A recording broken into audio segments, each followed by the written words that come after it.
Super Talk 99.7 WTN. It is Friday afternoon at 12:05. I'm Pamela Furr, and for Matt Murphy, who is he doing some more land acquisition kinds of transactions? What is he doing? He went to Tampa to gamble with some friends of his. Oh, really? Yeah. Just gamble, no concerts, no. I think they might be going to see WWE. Oh, yeah?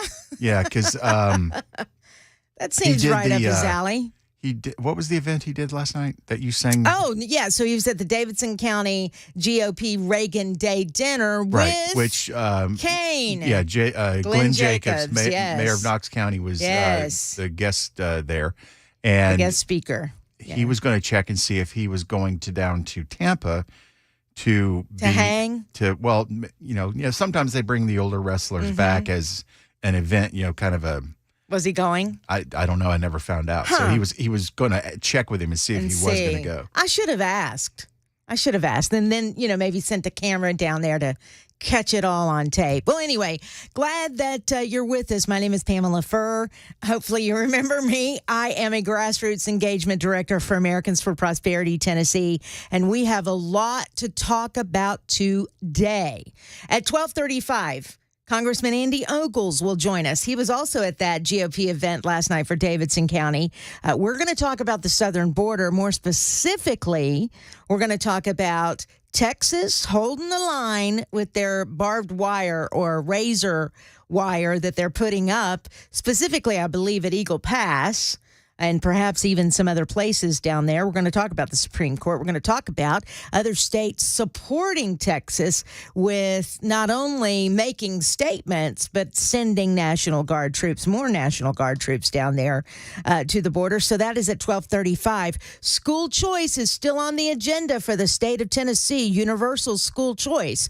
And so we're going to dive into that a little deeper with a gentleman by the name of Corey DeAngelis at 1:05 this afternoon. You can find him on Twitter. He calls himself the evangelist of school choice.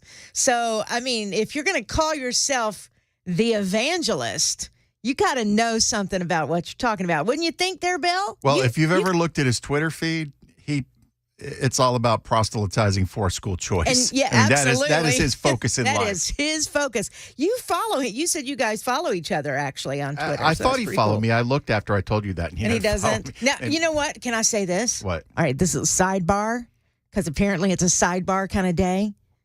Glenn Jacobs yesterday went up, introduced myself, or it may have been Jack Johnson who introduced me. I can't remember. Stuck out my hand. Nice to meet you, sir. And he goes, I follow you on Twitter. Now that's a compliment. That, for me, is right up there with, I listen to you on the radio.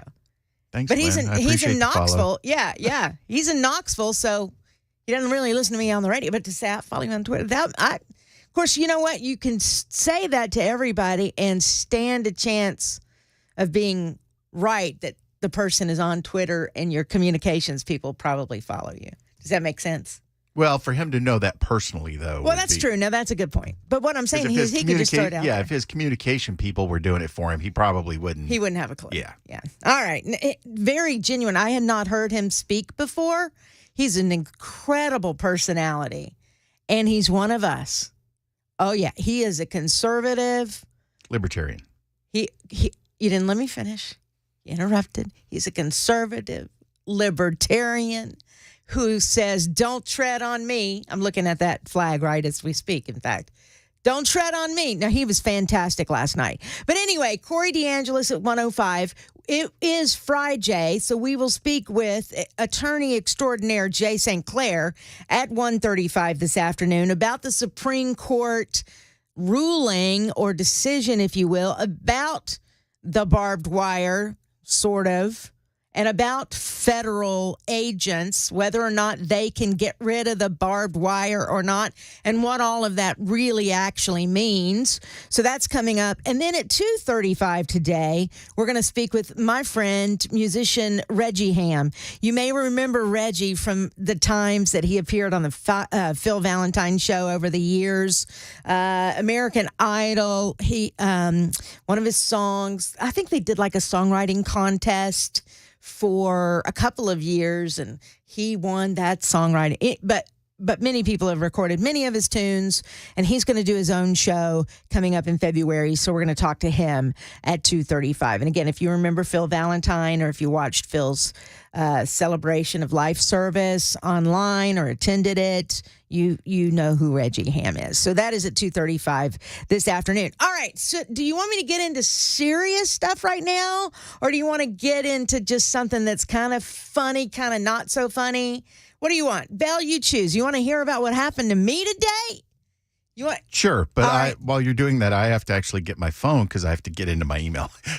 Well, where's your phone? Out there. All right, go get your phone. I'm going to kind of start because you've heard the beginning of this story, and then we decided to stop. Now, many of you know and are probably very sick of hearing me talk about my knee replacement surgery. Because let's just be honest, thousands of people every day get knee replacement surgery. So anyway, so I'm going through physical therapy right now. It's coming along great.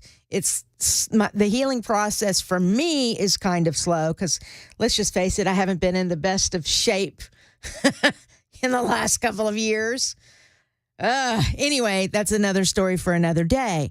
So today, I think I'm now at officially 5 weeks since my surgery, going into the 6th week. And so I'm still sometimes working with a cane, and sometimes I'm not working with a cane.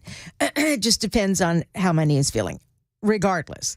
So I do physical therapy 3 times a week, and I have to do it early in the morning because I actually work during the day. So, I have to go to the office or go to appointments or come here or whatever. And so this morning it was 5 minutes to 7. I know that because when I pulled into the parking lot and pulled into the parking space, I'm thinking, I'm here early. I can sit here and drink my coffee. And then I thought, I probably should just go on in. So that's when I opened up the car door. Mind you, there's no cars on the right-hand side of me in that space, and there's no cars on the left-hand side of me in that space. And we live in America, so I'm driving in the left side of the car, right? The left side. So you get out on the left side of the car. So I'm parked, car is off. I open up my car door, and I put my left leg, the one that I had surgery on, out of the vehicle. And mind you, my car door is not opened all the way. It's just opened slightly so that I can kind of hold on to it for balance when I get the rest of my body out of the car. Before I could say what the hell, a car slides into that parking space, almost takes my leg off, and takes the door. Now, it didn't take the door as in take it off, but trust me, the door was wide open at this point after that car ran into it. So screeched on her brakes, which if there's a screech like that, she's going pretty fast, sliding into that parking spot. So I'm going, my mouth wide open. They're looking at me because there's 2 people in that car. I'm looking at them, mouth wide open. And then I take a deep breath and I thought, I still have my leg. Thank you, Jesus. So I get out of the car, but they have to pull back for me to shut my car door, right? So they pull back, I shut my car door, and I just kind of stand there, and they're looking at me, I'm looking at them. I'm not going anywhere, so feel free to drive back in. So they pulled back in. The lady that was going inside the building went inside the building for her physical therapy, and then I'm standing there with the driver, and I was the first one to speak up. I said, boy, we are both lucky, aren't we? Accidents happen, but let me get my car registration and my insurance for you and my driver's license, and we'll exchange information. So I got my stuff, and as I'm walking towards her, she starts screaming, get away from me, get away from me. I go, okay, it's all right. And she said, I don't know what you're doing, but I'm calling the police. And I said, okay. I said, we just need to exchange information. It's not that much damage, and I'm not hurt. You're not hurt. let's just exchange information and we'll contact our insurance companies. I'm not giving you jack. Okay. I start laughing at her, which makes her a little bit more angry. And she goes, this was all your fault. And I couldn't believe those words came out of her mouth. And I said, I'm not going to argue with you on this. I said, but I do need to get your information. I'm not giving you anything. And I said, okay, then I'll just take a picture of your license plate and we'll find you and we'll go from there. And so that's what I did. I started taking pictures of the damage of her license plate and what have you. And she kept saying, I'm calling the police. I'm calling the police. So I said, okay, ma'am, that's cool. I'm going inside. When they get here, just let them know I'm in here. And that was that. And she did. So she did call the police. And by the way, I've shortened the exchange a little bit because it probably took a good 20 minutes for all of that to happen. Excuse me. I get the dry mouth. So that was my morning. So the police did finally get there. By the way, shout out to the Metro Police Department. They're always wonderful to me.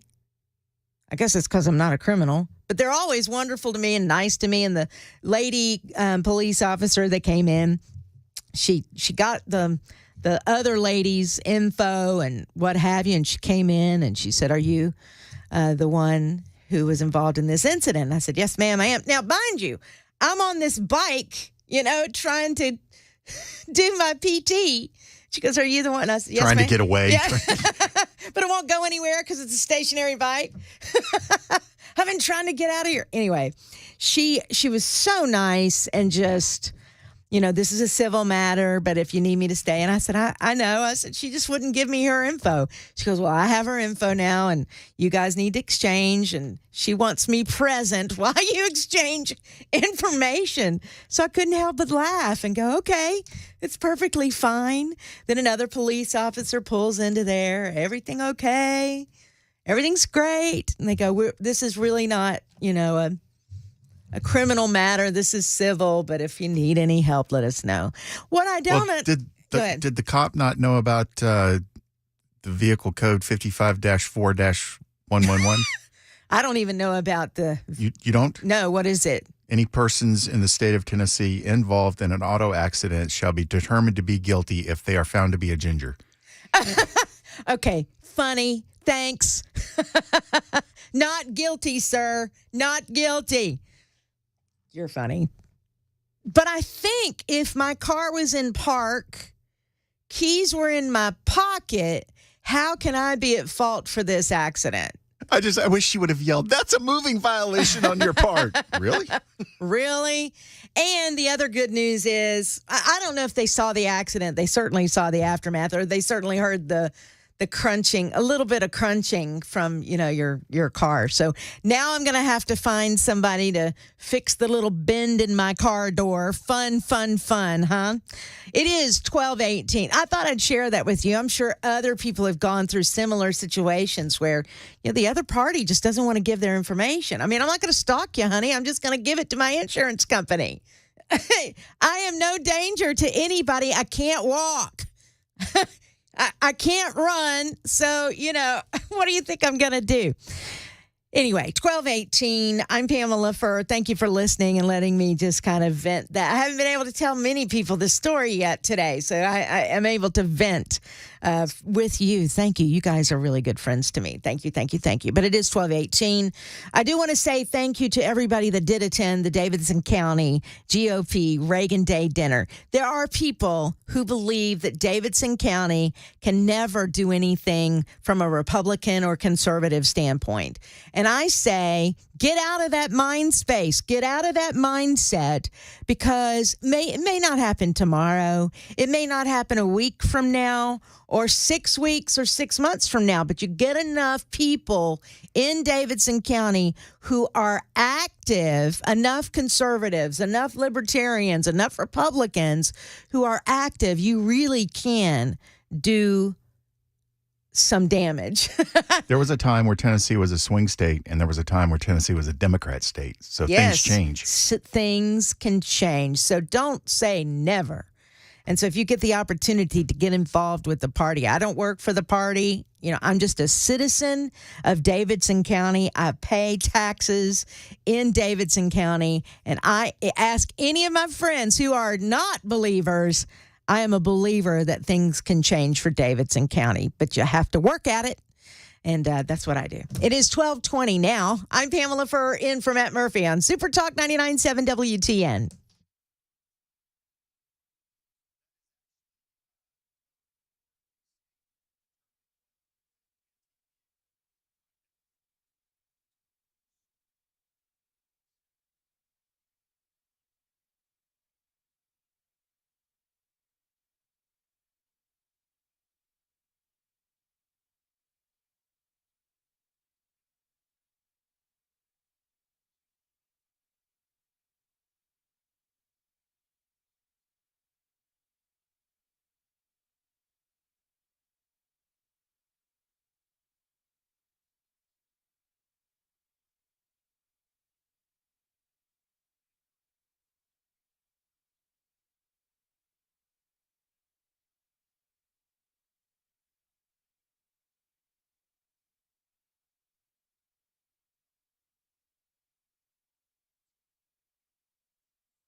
Super Talk 99.7 WTN. It is 12:24. I am Pamela Furr in for Matt Murphy. By the way, when Matt Murphy comes back from his day off, you guys have to ask him what happened with Mark Pody and Jack Johnson last night. How's that for a tease? Well, I'll just tell you, but you got to ask him about it because I'm sure he was very surprised. They gave him a proclamation as a congratulations for his 500th show here in Tennessee. Oh, did they really? They really did. Well, that was nice of Did them. you have anything to do with that? I did not. Because they seem to know a lot about his career, and they seem to know about the number. They went down his whole resume in this proclamation. Well, that's on the website. Oh, or I at least a chunk of it is, at least. All right. Has he? I didn't know he had done 500 shows yet. Monday is 500. Monday is 500. Yeah. How about that? Well, we need to do a cake. Jason already beat you to it. Who's Jason? Super Texture. He sent a cake? Sent a cake yesterday, a bundt cake with cream cheese icing. Oh, Had yeah? a flag in it. Said Yeah? happy 500th. Nice. All right. Well, then I'll get him some bourbon. Well, Hey, it's my 500th show with him. we'll celebrate with some bourbon. Why not? All right. Let's, coming up at 12:35, we have got Andy Ogles, Congressman Andy Ogles, and we're going to talk about the border. He's been there. I've been there, but I didn't see the insurgent of illegals coming across when I was there. But Andy apparently has. And so we'll just talk about our experiences. But more importantly, we'll talk about the idea that, or the rumor that's out there, that President Biden may want to federalize the National Guard, especially the Texas National Guard. Now, if he does that, then the question becomes, who is the commander-in-chief? And when you're federalized, your commander-in-chief at that point is Joe Biden. When you are just Texas National Guard, you answer to your governor. That is your commander-in-chief. So this is an interesting fight. Then it becomes the federalized, if here's all the scenarios I'm working in my head, but if they are federalized National Guard, Texas National Guard troops, what if you defy an order from your commander-in-chief? Then what do you do? Of course, it will come directly from Joe Biden or your commander-in-chief, but then you have others in the hierarchy. So if you defy eventually your battalion commander or whatever the case may be, what happens to you? You know what, another thing I want to talk about real quick? They executed somebody last night in Alabama from death row, and they used a new form of Nitrous hypoxia.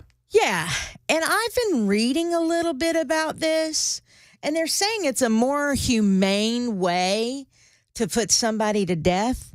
First of all, for me, I am a death penalty person, but I'm it has to be really extreme for me. I do believe in the sanctity of life. And I do believe even if you are spending the rest of your life in prison, your life still has some value. I really do. Even if you murdered 20 people, at some point there can be forgiveness. God will grant it if you ask for it. I mean, we can go down that spiritual rabbit hole, all right? For me, death penalty, when you're talking about child rapists, child molesters, child murderers, do you see my pattern here? That's me. That's my opinion. And otherwise, I have a problem. It's not a problem. My soul hurts even for this individual that was put to death in Alabama. I'm sad for that loss. I'm sad for the loss that the victims experienced, obviously. But I think of, man, what that life could have been, and he by his own choices threw it all away. But humane or inhumane, 22 minutes it took for this guy to die. And that's also 22 minutes of apparently retching, thrashing, trying to, gasp for breath. They basically suffocate you to death. You were suffocated. Now, how is that more humane? I would think a hanging would take less time. I've never witnessed a live hanging. The only real true hanging I've ever observed was Saddam Hussein, the video that came out after that. And I felt my soul didn't hurt, by the way, on that one. That's the only one I can say. My soul did not hurt. I did watch that one. It seemed like it took less than 22 minutes. In fact, I think his head almost came off. Yeah, it basically, if they hang you properly, if they do the technique properly with the way the rope is applied, the hangman's noose itself is meant to cause your neck to snap. And then you instant death. Firing range, I would think, would be pretty instant, especially if you're talking going straight to the brain. And quite frankly, when you were talking about lethal injection, I don't remember what all is used in the cocktail. But I mean, if they're putting you to sleep with any kind of concoction that resembles what they put you to sleep with when I had my knee surgery, you're not going to feel anything. You're going to go to sleep and you're gone. You're dead. You're over. It's gone. Expired. Done. Life has ended. If you're trying to show some sort of mercy. I just don't know. I don't know what they were thinking. Seems a little barbaric to me. But did he deserve to die? I think they were probably thinking that nitrogen is a lot easier to get a hold of than the chemicals they need for lethal injection. Because for the cocktail, apparently there's been a shortage. Well, I don't know, bump up the production. Anyway, that's my opinion on that. We can go down a deeper hole here, but the latest on this information, of course, was that it took him a while to die, and he did not die in a pleasant way. Of course, I doubt his victims died in a pleasant way either. So, you look at it that way. It is 12:31. I am Pamela Furr, in for Matt Murphy on Super Talk 99.7 WTN.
Super Talk 99.7 WTN. It is 12:36. I'm Pamela Furr. Thank you for being with me today. I'm in for Matt Murphy, who has the day off. He'll be back on Monday, correct? For his 500th show. Congratulations to Matt Murphy and Belle K. Did you think it was going to last? I don't know. We try to get fired daily, and it never seems to work. It just never works. All right. Well, at any rate, right now we have Congressman Andy Ogles on the phone with us right now. Hi, Congressman. How are you? I'm doing well. I hear you had a rough morning. I did. It was an interesting morning, to say the least, but my leg is still attached to my body, so that is a good thing. Well, I'm sorry that you had a rough start to the day, but you know what? We're all upright. It's a beautiful day. We live in America. We just got to keep moving forward and try to save the republic. Got to save the republic indeed. Now, I got to hear you speak last night. Always a great job there at the Davidson County GOP Reagan Day dinner. And one of the things that I want to focus on with you today is the border, because you've got some interesting things going on right there in Texas. It's almost, I would say it's kind of a standoff at the OK Corral in a way. You've been to that area and other areas as well. First, let's talk about your experience with seeing illegals coming across, what they experience, what the farmers and the landholders in Texas and Arizona and all of that, what they're experiencing as well. You've seen it. Please share that with us, and then we'll get into what's happening with the governor and the president.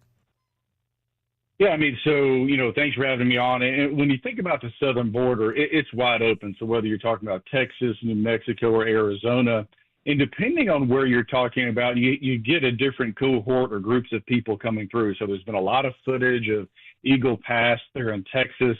And that tends to be folks that are turning themselves in. They're wanting to come here. They're wanting to be processed. And what they know is under the Biden administration, if they can get across, if they can get into the country, they're going to be cut loose. They're going to be set free. There's going to be a court date set years in advance, of which they'll never show. And so the Biden administration has literally let at least 8 million people, think about that for a minute, 8 million people into this country. That's larger than the state of Tennessee. Now, when you look at places like Arizona, when you're getting into the more remote, rugged desert areas, this is where you see a lot of your illicit activity, where you're getting your fentanyl, you're getting your drugs, you're getting we literally have caught terrorists coming across the border in that area. There was one in particular, the news has reported this, where we had some Syrians that were captured right there. Mm-hmm. And we now know, because of obviously intel that we've received and been briefed on, but also publicly available, that we have known terror cells active and operating in the United States of America on U.S. soil. So let that sink in for a second. We have terrorists that have come through the southern border. They've come through, they've come in, they've set up shop, and they're now active in the United States of America. And there's one person to blame, and that is Joe Biden. Nobody else to blame. You're exactly right. And it tells me that he or his people, whoever's pulling the puppet strings, they have forgotten about 9/11.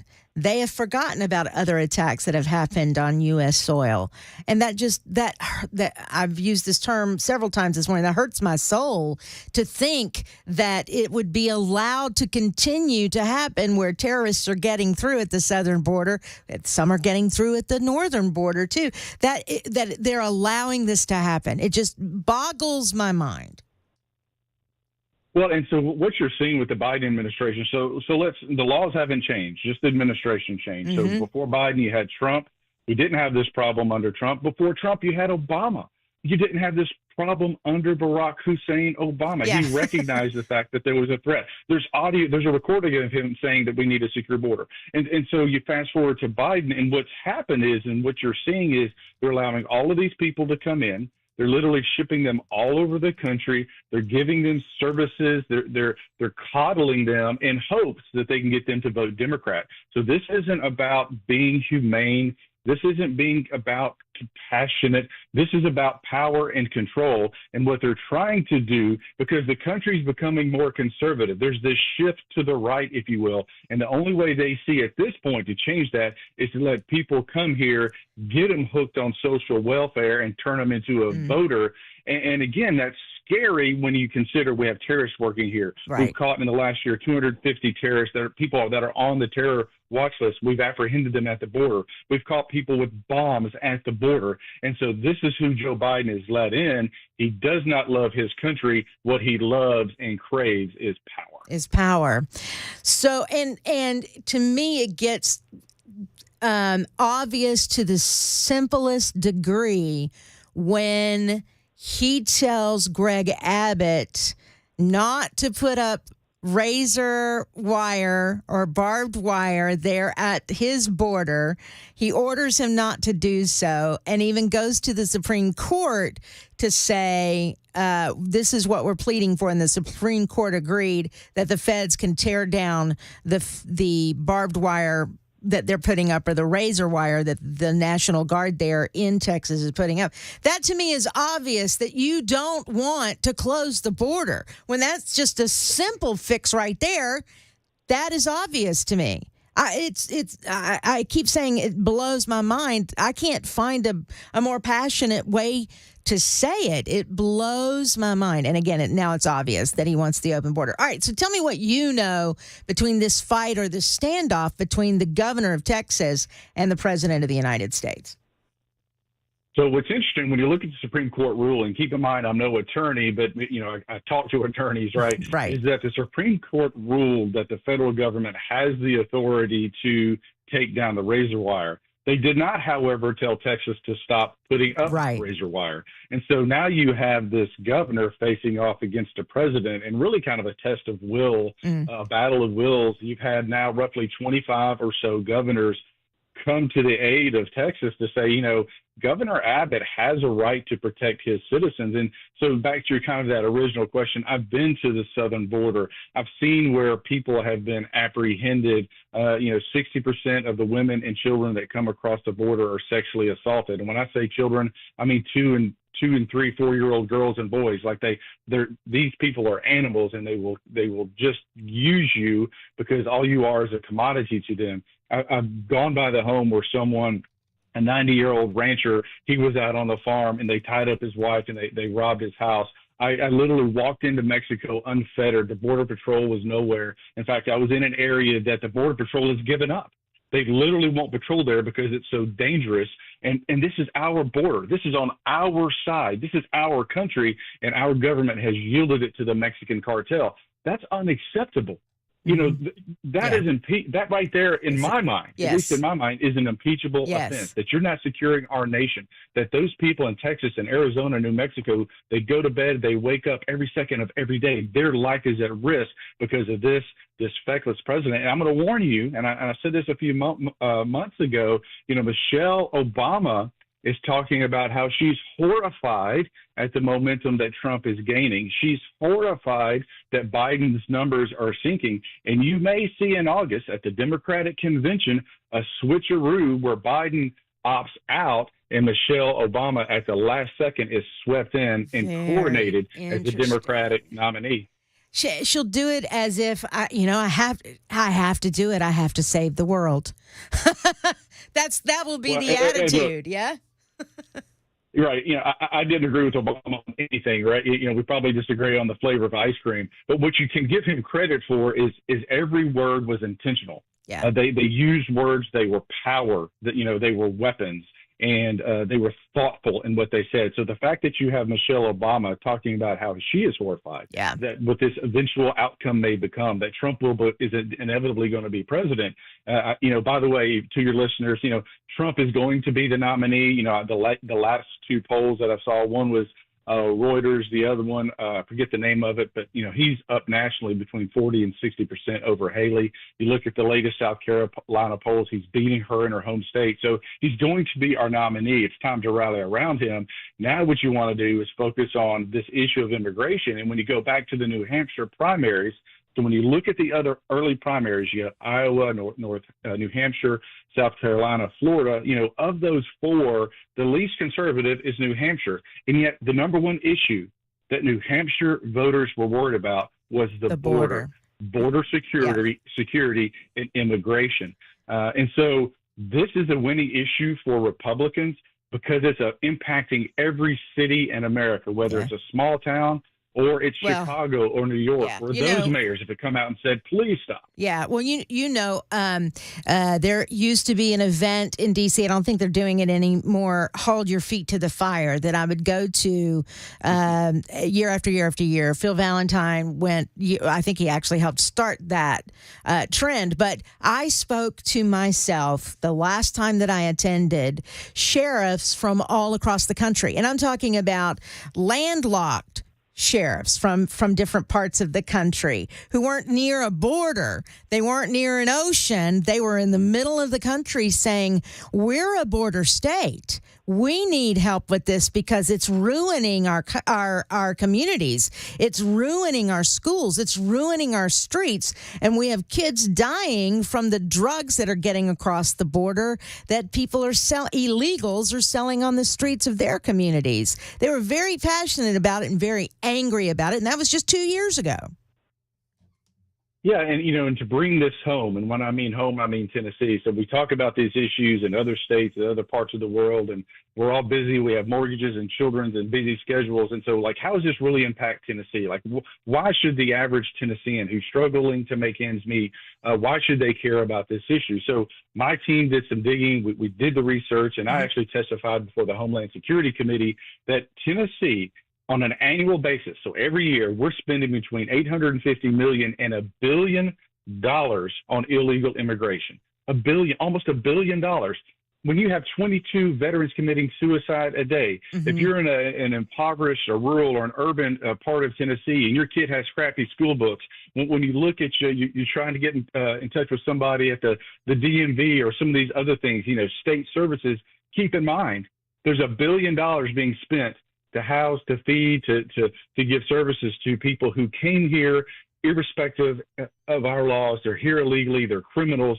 And that money is going to them instead of your children. It's going to illegals instead of our veterans, right? And so that matters. $1 billion, that's a lot of money. And that's just one state. Tennessee's an average-sized state. You look at some of your larger states and your larger communities. Like Texas. That number exponentially grows. And so this is having a real impact to America and to Tennessee. Yeah, absolutely. All right. Well, thank you, Congressman Andy Oakles, for fighting that good fight. We feel very confident that you're doing what needs to be done for the constituents of District Number 5 here in Tennessee. Thank you so much. Tell your wife and family we said hello, and everyone in your office. Thank you guys for listening, and thank you for being on the show today. Absolutely, and God bless. All right, bye-bye. It is 12:49. Think of everything that he said, y'all. Think about what he said. The money that's being spent here in the state of Tennessee when it could be spent elsewhere. When it could be spent elsewhere. I don't know. I'm thinking of a couple of things. More people could be, I don't know. What's some of the state services that we could invest the money in? School choice. We could build more mental health facilities. Paying off debt. Pay off our debt. Fill some potholes. I mean, there are a lot of things. I'm hearing various communities say, we need more schools, or we need more of this, we need more of that. And $1 billion every year is going to illegals. And services that the illegals are draining from us. I have compassion. You guys know I do. I have a lot of compassion. But enough is enough. If we don't have it, we don't have it. And we don't know who's coming across the border. That is the most important part of all of this, in my humble opinion. We don't know if they are terrorists. We don't know if they are gang members. We don't know if they're members of the drug cartel. We don't know any of those things. because we don't have the capability to screen everybody that's coming across. And we don't know who's coming across when they're coming across those open areas of the border. They're not being tracked because we don't know that they're coming through. We don't have any walls up. We don't have border agents in some of those places. That was just random and not necessary. It's 12:51. I'm Pamela Furr in for Matt Murphy on Super Talk 99.7 WTN.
The resident ginger here. I'm Pamela Furr, in for Matt Murphy on Super Talk 99.7 WTN. Bel K, the producer there in the other room. Did a ginger hurt you at one point in your life? What is this fascination with gingers? I don't understand this. We're not mean. We're kind-hearted people. Yeah, but we're allowed to torture you because you don't have souls. You're not real humans. Who wish the best for you. Whatever. It is 12:59. Let me just say that we have to back time into ABC News, don't we? Sorry, guys. I have a little inside baseball. Do we? Okay. Let me just say this. I'm reading a story now from Fox 17. Did you know that a young, and now I'm going to cry, sorry, 23-month-old, her name was Ariel Rose. She lived at a homeless camp that's awful enough, but an autopsy showed she had 37 milliliters of fentanyl in her system. 3 will kill you. She had 37. Now, when you read or hear that kind of story, how can you say, anybody with any kind of compassion, not believe we have a problem at the southern border? Because that's where it's getting in.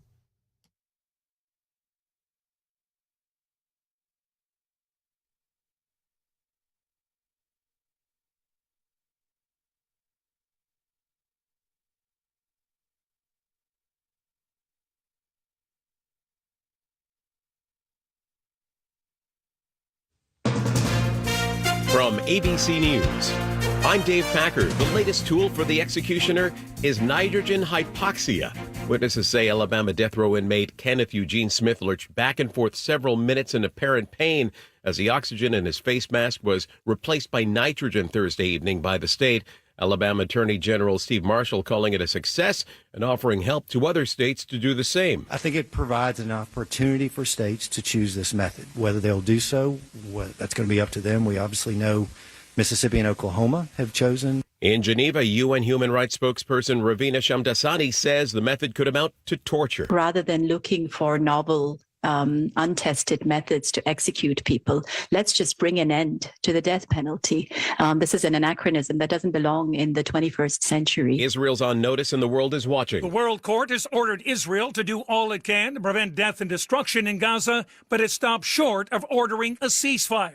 Court President Joan Donahue. The state of Israel shall take all measures within its power to prevent and punish the direct and public incitement to commit genocide in relation to members of the Palestinian group in the Gaza Strip. The conclusion, a rebuke of Israel's conduct, and it adds to mounting international pressure to halt the offensive. Tom Rivers, ABC News at the Foreign Desk. The latest economic snapshot offers more evidence of cooling inflation. The prices we pay for nearly everything, food and energy excluded, rose 0.2% between November and December, which is comparable to pre-pandemic increases. Even as prices were rising, so too was personal income, up 0.3% last month, according to the Commerce Department. ABC's Jim Ryan. Former President Trump abruptly walked out of the courtroom in the midst of closing arguments today in a civil defamation case. A jury already found him liable for sexually abusing writer E. Jean Carroll. Trump has denied any wrongdoing. You're listening to ABC News.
Super Talk 99.7 WTN. It is 1:06. I am Pamela Furr in for Matt Murphy today. He's got the day off. He'll be back on Monday. Glad to have you on board today.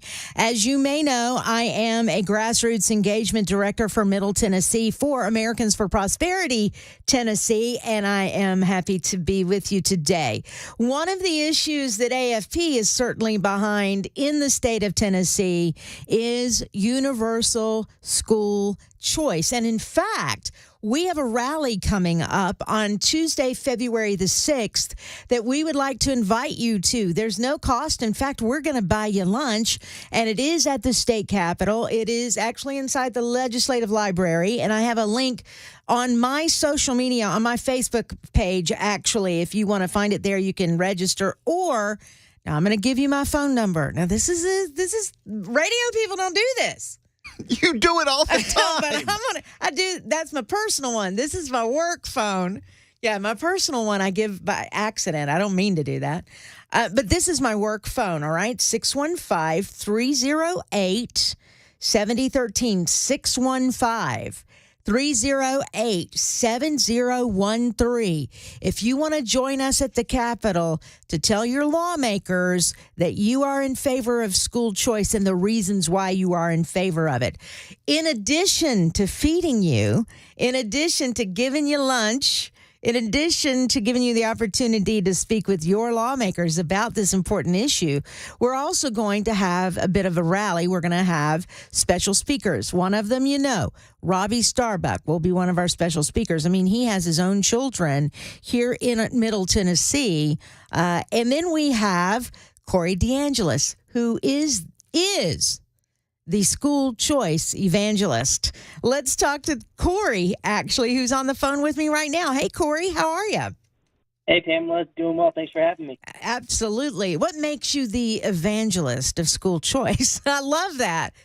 Well, that's what the left-wing media labeled me as. They thought it was a criticism, but I actually took it as a compliment. So I'm with you. I added it to my social media profiles on my Twitter or X bio now. But yeah, basically, I go around the country fighting to fund students, not systems, and we've had a lot of success lately, and hopefully universal school choice will come to Tennessee this year as well. Yeah, absolutely. And there's been some pushback, Corey, here, and I don't know how much of it you've heard, but I've heard from some folks that have pause when it comes to Tennessee Governor Bill Lee's proposal. He's outlining, or did outline, his Education Freedom Scholarship Act just a few weeks ago at the Tennessee State Museum. He was there with the lieutenant governor. He was also there, though, with the governor from Arkansas. Their state adopted a universal school choice policy earlier in the year. So I had a lot of partners up there and a lot of partners in the audience, but there are some people throughout the state that are pushing back. First of all, let me ask you, since you know all of this, when you're talking about other states who have passed universal school choice, does it look like the same kind of proposal that Bill Lee, hopefully when we get the language, we'll know for sure, but the same kind of program that Bill Lee wants to pass here in Tennessee? Yeah, it's very similar. We've had 10 states pass some form of universal school choice in the past 3 years alone. They've all been states controlled by Republican legislatures, including Arizona, actually, that had 1-seat GOP majorities when they passed universal school choice in 2022. So if a purplish state like Arizona can get it done, a red state like Tennessee should have no problem passing a Republican Party platform priority of school choice. But it's a simple concept. The money that would have followed you to the government-run school, you can still take it there if you like that opportunity. But if not, you can take that funding to pay for private school tuition and fees or any other approved education expenditure. It could be a micro school used for homeschool curriculum or any other approved expenditure. The money follows the student. It's a pretty simple concept, and it's rooted in freedom and equality of opportunity as well. Yeah. So there are those that say, though, does it really follow the child, first of all? And is it not going to then lead to the demise of public education? That's an argument I've heard. What do you say to that?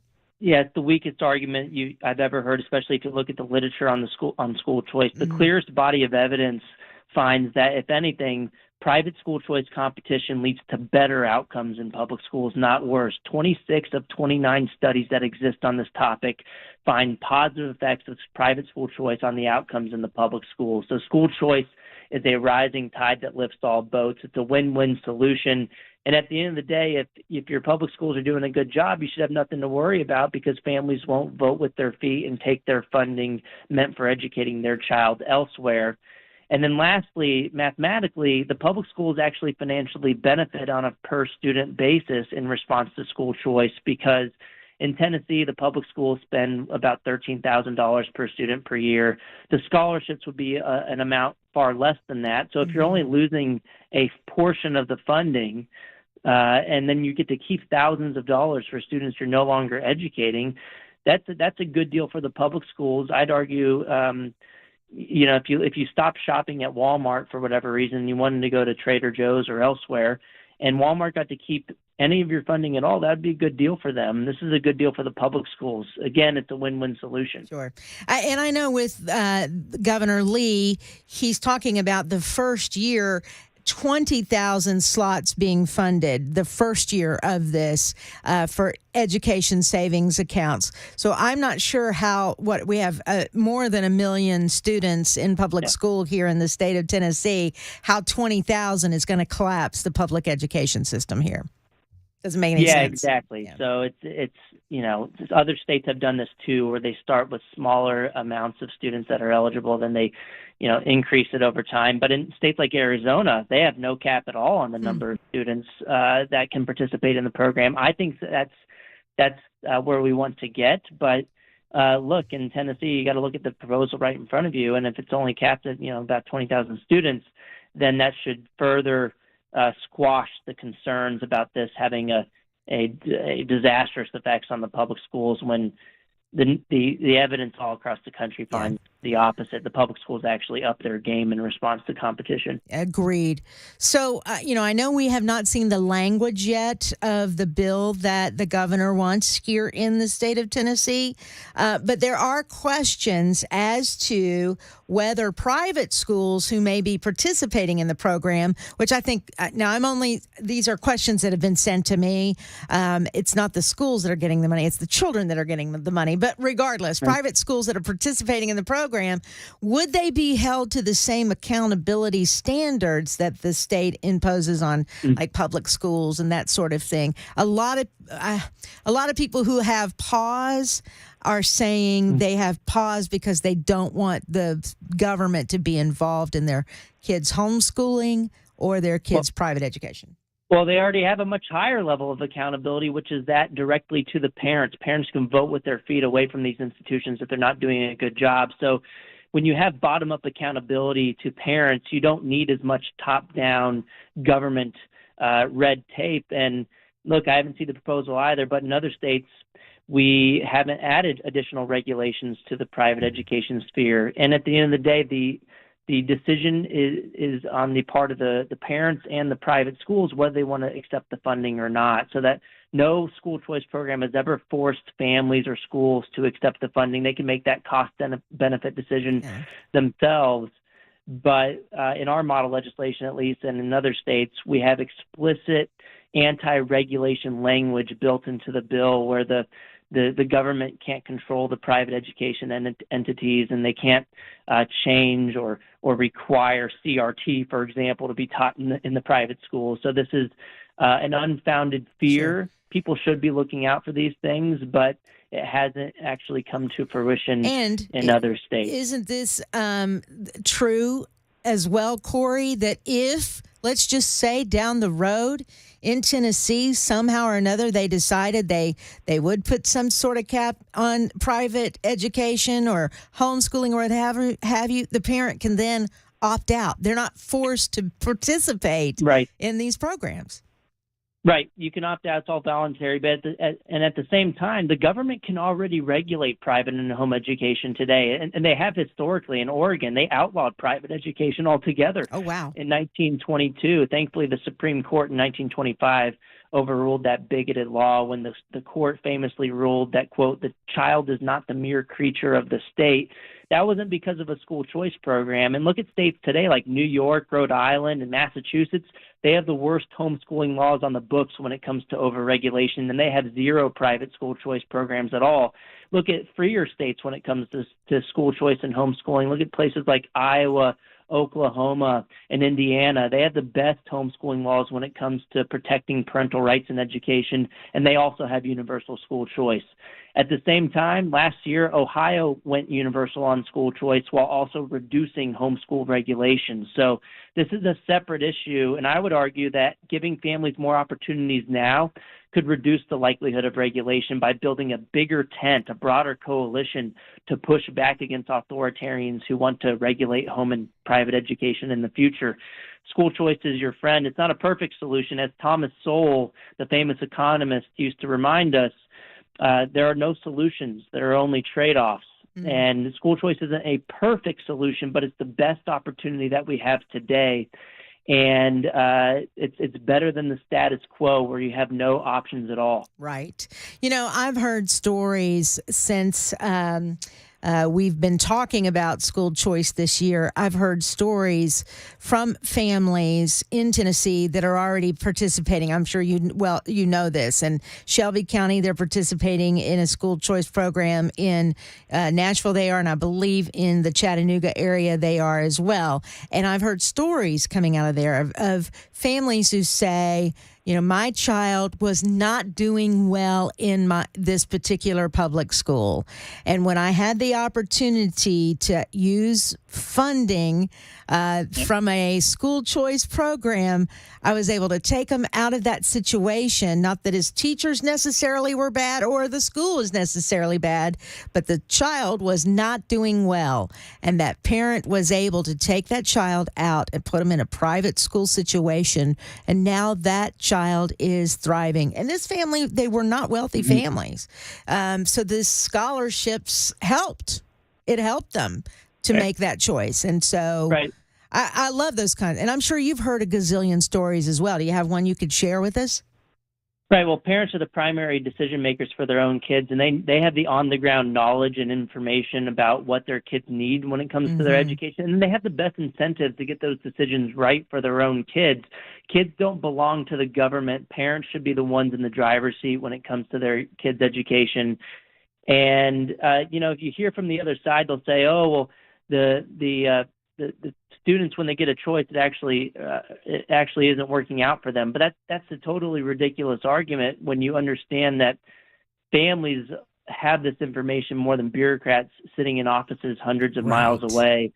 And yet parents choose these schools for a lot of different reasons. It can be based on standardized test scores, and that's one of the reasons why families want a better opportunity. But they also choose schools based on safety, other measures of satisfaction. They want schools that are aligned with their values. And a lot of parents over the past few years have started to see public schools with curriculum that aren't aligned with their values for whatever reason, and no one should be stuck in a one-size-fits-all system. Absolutely. Well, Corey, I appreciate your time with me today. It has come to a close. However, we get to see you on February the 6th at the Capitol for our rally for parents' rights and school choice. So I'm looking forward to seeing you there, and hopefully we'll have hundreds of people there to hear what you and Robbie Starbuck have to say.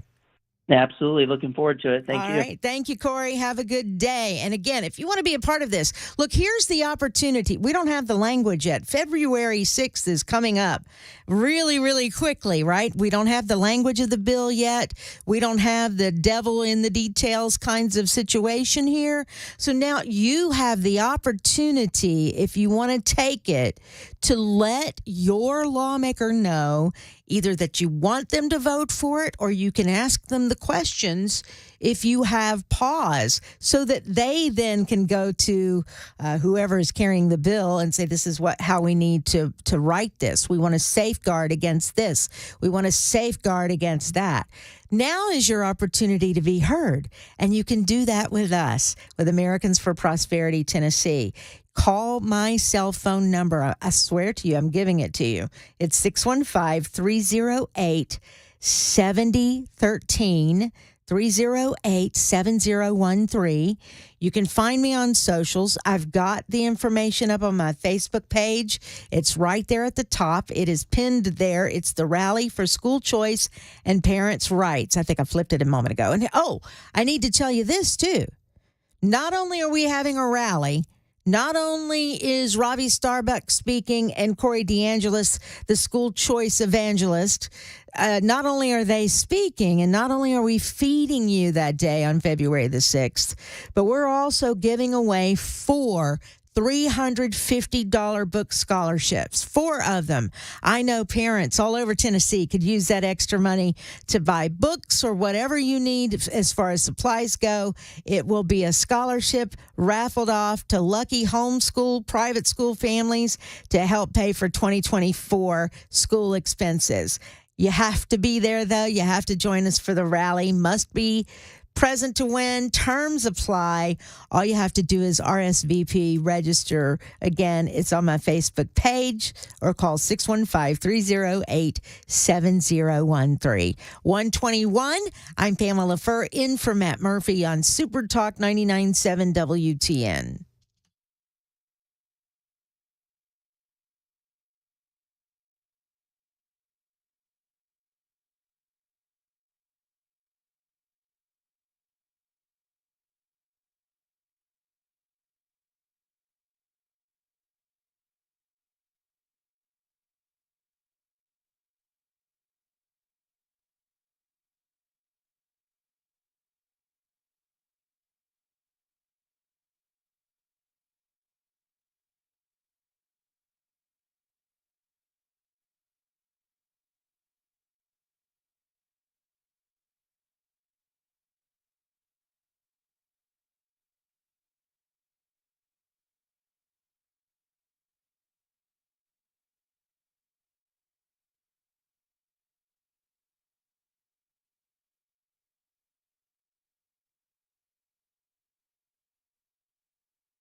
I don't know what I've ever done to you to deserve this, Belle, producer Belle. If you're only listening on the radio, I am a redhead, and Belle just seems to have a problem with that. I think somebody somewhere hurt you a long time ago, and you're projecting it on me. I've always been kind to you. I don't know what the problem is. It's 1:26. I am Pamela Furr in for Matt Murphy on Super Talk 99.7 WTN. When we come back at 1:35, it will be Friday. He doesn't have any problems with gingers. Just want to let you know. Anyway, that he's told you about.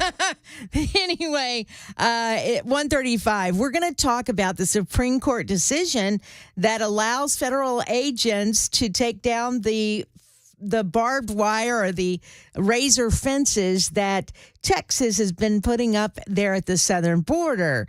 What does that mean? Does that mean that now you're pitting the governor against the president? Yeah, that's exactly what it means. But anyway, we're going to discuss all of that coming up at 1:35. So stick around for that. By the way, there is, from my understanding,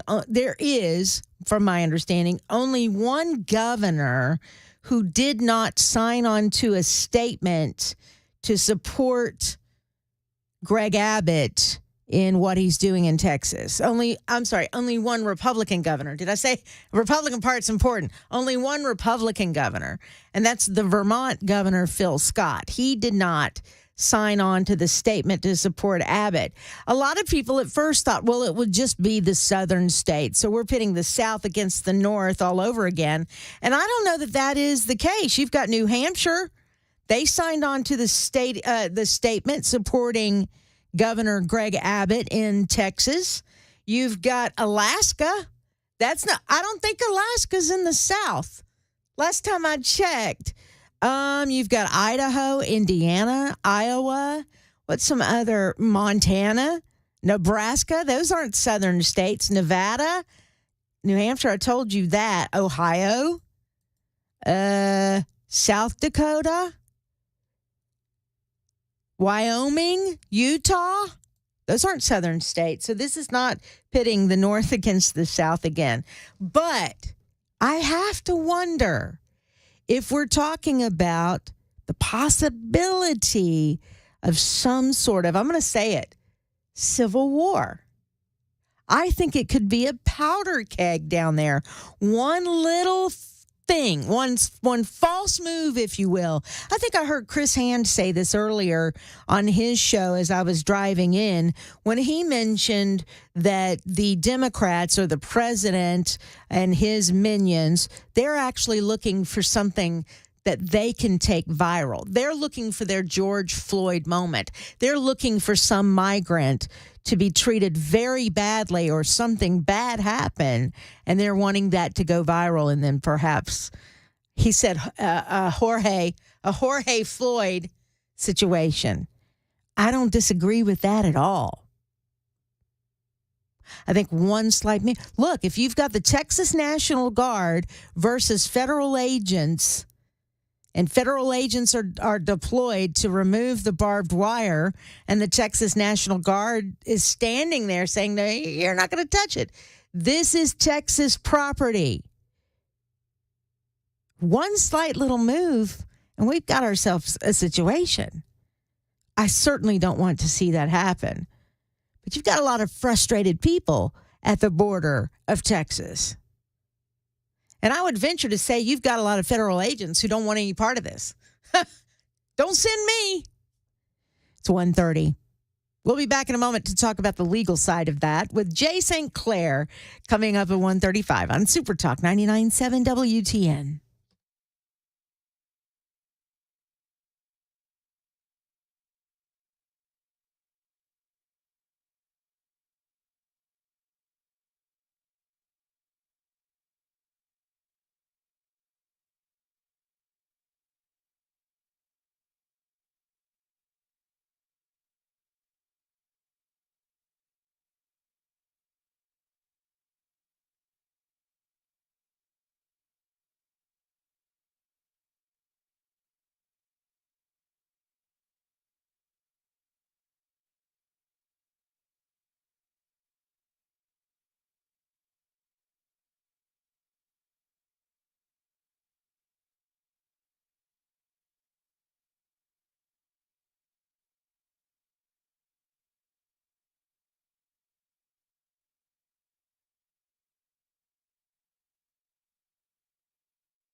What are you?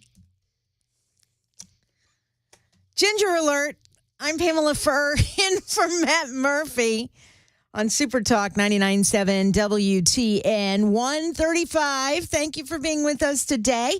Our Super Text line is open 615-737-9986. That is the number. Right now, though, it is Friday. I say Friday. There we go.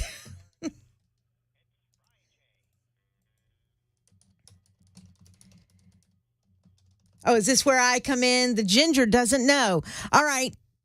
Jay St. Clair's on the line with us. Jay, I don't know why Belle hates redheads. You know, he asked me a question. I had to tell him the truth. He told me you were in a vehicle accident this morning.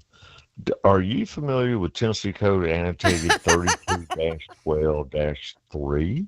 I am not. I don't know that law. What is that law? That law says anytime a ginger is involved in a motor vehicle accident in Tennessee, it's automatically her fault.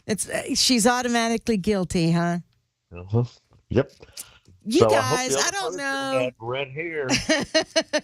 I don't know why I even put up with the abuse. I guess because gingers are strong. I guess that's why. No, absolutely. All right, Jay, from what Matt tells me about you, you actually have been to the Supreme Court and have argued a case at the Supreme Court. I am batting 1,000 in the United States Supreme Court. Nice. Not a lot of people can say that. No, 1 for 1. 1 for 1. All right, perfect. Well, here's why I wanted to have you on the show. And again, welcome to this Ginger Show. I hope you're having a good Friday. I wanted to talk to you about the Supreme Court ruling that happened regarding federal agents in the Texas border. But everybody knows I love your Southern lawyer voice. So I'm going to ask you to maybe explain this case from the beginning so that we can all understand what is really going on. Because some people think that the feds have been given permission by the Supreme Court to do more than what they are actually given permission to do. So let's just start from the beginning. Sure, absolutely. So there's a lot of border between Texas and Mexico. The El Paso River defines that border, and there's 29 miles of it between lawful entry points. A lot of it's in an area called Eagle Pass. And right now, Pamela, it is absolutely being overrun. I mean, hundreds of thousands of people are, for whatever reason, that's become the illegal entry point of choice. It's remote. It's hard to guard. And so that's what's happening. Well, Texas says, we got to do something about this. So they stretched razor wire on the U.S. side of the river on Texas property. You know, there's some other fancy word they call it, but I'm just going to call it razor wire to slow down the flow of illegal immigrants. Well, the feds came in and started cutting holes in the wires for no reason other than to let people come through. So Texas sued them, and they've got some really good lawyers involved in this, Pamela. They're suing them for destroying their property. That's it. You can't destroy Texas property. All right. It'd be like if I came over to your house and tore down your fence. You can't do that. Yeah. No, you can't do that. And so they sued them. And all they said is, we just want you to quit cutting our wire. And the lower court said, I agree with you.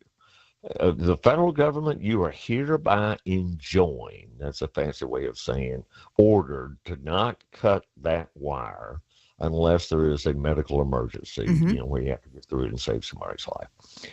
And of course, the lawsuit's still going on. This is very early on. So it hasn't even finished. This is still. There's been no trial. Okay, gotcha. Yeah, there's been no trial. Gotcha. The only thing they're talking about now is what is the situation going to be while we're waiting for trial. That's all that's okay. Issue now. And so the feds appealed that to the United States Supreme Court, and the Supreme Court said, we're going to remove that rule.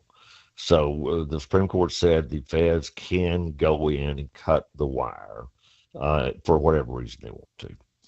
And, so that's what the rule, and that's just the way it is right now until we go to trial. But again, the Texas lawyer, don't mess with Texas. Don't mess with Texas. You're So exactly right. guess what Texas does every time the feds cut the wire?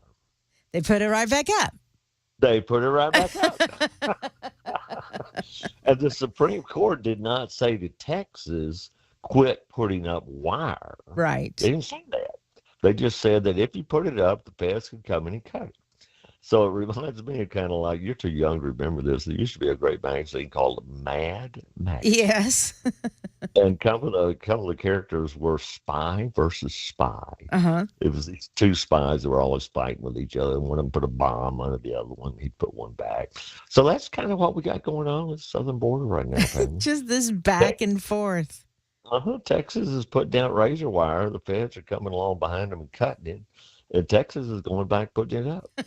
And they're doing it with the Texas National Guard. That's who's putting it up. So now the rumor is that the president is going to federalize the Texas National Guard. Now, once he does that, then the Texas National Guard is under the commander-in-chief, Joe Biden, no longer under the governor, Greg Abbott, commander-in-chief situation. Right. So that then will be a little weird.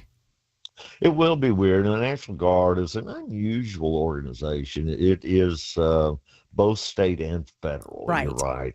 That the feds have some authority over it. And yes, the president can come in and quote to nationalize it, which puts it under, because they're really that's it. Nationalize. I've been saying federalize, but same thing, same difference, I guess. Yeah. I forgot what the term of art is, but here's the deal about that. That's all political. There's nothing real world about that, Pamela. And here's why. Trust me, there is no shortage of fence putter uppers. Yeah. In the state of Texas. No, and I bet you some Tennesseans would be happy to volunteer to help there at the border as well, wouldn't you think? Well, won't be the first time people from Tennessee says some Texan bacon. Thank you, Davy Crockett. Hello, Davy Crockett. Yeah, no kidding. Well, so, with this lawsuit, I mean, who really does have authority in Texas? I mean, isn't there a thing called states' rights? It is state property. And somewhere in the statement from Greg Abbott, did he not say that part of the Constitution says he has a right to protect the property of Texas? Well, actually, what it says is this, family. We are in such strange times with all these Trump legal proceedings. We're all being introduced to parts of the Constitution no one ever paid attention to before. Right. Because it was never relevant. Who knew all this business about what do they call it, January? The insurrection clause. I never heard of that. I've been practicing law 40 years, never heard of that. Well, it turns out the Constitution says states have the right to declare war if they are being invaded. Oh. States have the right to declare war, Pamela. I never knew that. I didn't know that. If they're being invaded, well, how do we know that if they're being invaded? The governor declares there's an invasion. And that's what he's done. Same way the Democrats declared there was an insurrection. Yeah. Right. It's as simple as that. Yes. And so, yes, under the Constitution, if a state is being invaded, the state has the power under the Constitution, Pamela, to declare war and engage in war. Yeah. Now I'm sitting here now. I said the governor has done that. The governor has not declared war, but he has certainly made it so that he could. He has ordered the border to be secure, his border, and thus he's correct. That's it. But what happens if he does declare war? Yeah, and Texas also passed a law. I don't think it takes effect until March, but it's illegal now under Texas state law to enter the country illegally. And so that now, previously that was only a federal crime. So only the federal government could enforce it. Well, now Texas has made it a crime. So now the Texas law enforcement people can arrest illegal aliens for being illegal aliens. Interesting. Well, that was smart. It varies. But now there's some really good lawyers out there in Texas. I agree. All right. Anything else? I mean, what's the next step in this case?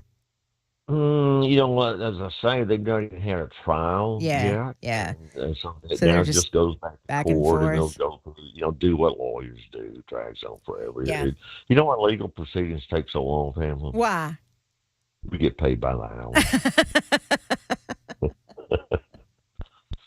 So it'll go back, but as far as the wire cutting or not, that's really not so much a legal issue now. It's a political issue. Yeah. And the Biden administration, I think, has got to make a decision about what signal they want to send to the voters about where they stand on illegal immigration. Well, it may be simple, but it certainly has disaster. No matter how this plays out for Biden, it has disaster written all over it, in my opinion. It's a shame. I mean, what's happening down on the border, Pamela, is just awful. The kids particularly, and the child trade that's going on with it is just heartbreaking. It's absolutely heartbreaking. The drugs that are coming in, Pamela, it's a mess. It's just awful. It is, and you would think that the person who's charged with keeping us safe is an idiot. I hate to call a president of the United States an idiot, but I just did. He doesn't know whether it's Tuesday or Friday.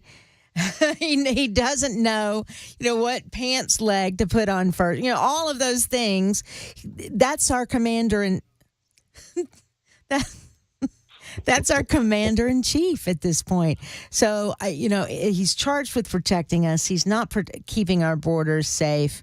We have to make a change in the fall, and it can't get here soon enough as far as I'm concerned. I know you don't get into the political stuff, but Jay St. Clair, I'm going to put you on hold. I was going to let you go, but there's someone who wants to ask you a legal question. If you don't care, I know you're always up for this. Let's just take this break early, and then we'll come back to the gentleman who has a question for you. Is that all right with you?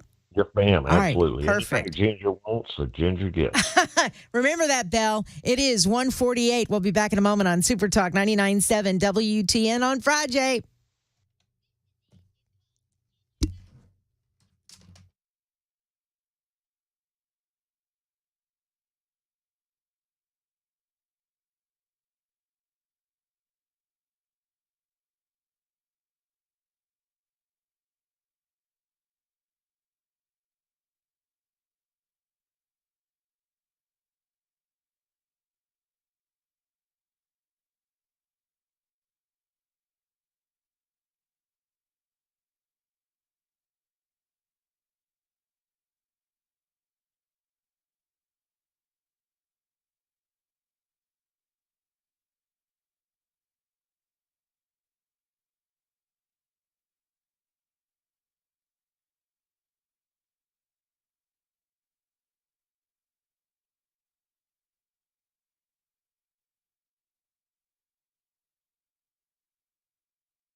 Super Talk 99.7 WTN. It is Friday. I am Pamela Furr, by the way, in for Matt Murphy. And I'm tongue-tied.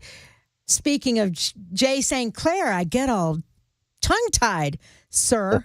I'm glad you're still with us. So I want to bring Andy here into the situation. Andy from Shelbyville has a question for you today. Go ahead, Andy. Oh, thanks, Pamela. Hi, Jay. Thank you for taking my call. My pleasure. My ex-wife is struggling with an opiate addiction, and a few weeks ago, I think she must have had some kind of crazy weekend because my 15 and 17-year-old called me to come pick them up because of the way she was acting. And when I got there, I could tell totally what was wrong with her. And she told me to take the kids, send it to me on text, and then 2 weeks later had me arrested for custodial interference. I have secured a lawyer, have not met with a lawyer. My court date is on February 7th. But my real question about all of this is the kids want to come live with me. They say they're ready to tell anybody they want to. My lawyer said that's going to cost $3,500 just to start the conversation. I'm asking, is there an easier way because of their age to get them in front of a judge to say where they want to live? You know, Annie, you can try to represent yourself in matters of this kind. You can try, but, man, it's hard. It's just really hard. And judges, I'm just telling you the truth, right, because that's what you want to hear. They react better to lawyers than they do people representing themselves. So you really just have two options, right? Either try to do it yourself or hire a lawyer. And if you're going to hire a lawyer, I wouldn't hire the cheapest lawyer you can. I mean, you get what you pay for. My advice to you, it's your kids. It's your kids, right? They want to live with you. Spend the $3,500 and get them. It's worth it. You won't miss the money. They will remember. Yes, sir. That's the thing. To get out of this Class C felony that I'm now charged with is $2,500, and I want to move really rapidly on this, and then that grand total is $6,000. I'm not a $6,000 kind of guy. I get it. Listen, I get it, but the alternative, of course, you could get a public defender on the criminal case if you qualify for that. You ought to look into that option. What you're in? Did you say Shelbyville? Yes, sir. Actually, the case is in Coffee County. 2 years ago, I had to get emergency custody of the kids, and it's the same judge presiding over this that was over that. That's really good news. That's what I was going to say. That sounds like it's a good thing. No, it is a good thing, and I think the right result is going to get reached. But, you know, I'm just going to tell you the honest truth. I mean, the saying's been around a long time. Anyone that represents themselves has a fool for a client. It's unfortunate. I mean, there's some truly small claims courts kind of things people can handle well by themselves. But when it involves custody issues like this and felony charges, it is very much in your interest to get a lawyer. On the felony charge, check into the public defender option. But on the custody issue, you got a lawyer. Yep. I'm sorry. I wish it were different, but I'm just giving you I'm putting it down there where the goats can do it. And guys, I don't know if you can hear the music, but that means we have run out of time. Andy, good luck to you. And the only other advice I would give you is make sure you save every text message. Save all of it. Do not let that get out of your hands. All right, Andy, thank you so much. Jay, as always, thank you for being with me today, and I will talk to you soon. Thank you, man. Bye-bye. All right, it is time for news, so stick around on Super Talk 99.7 WTN.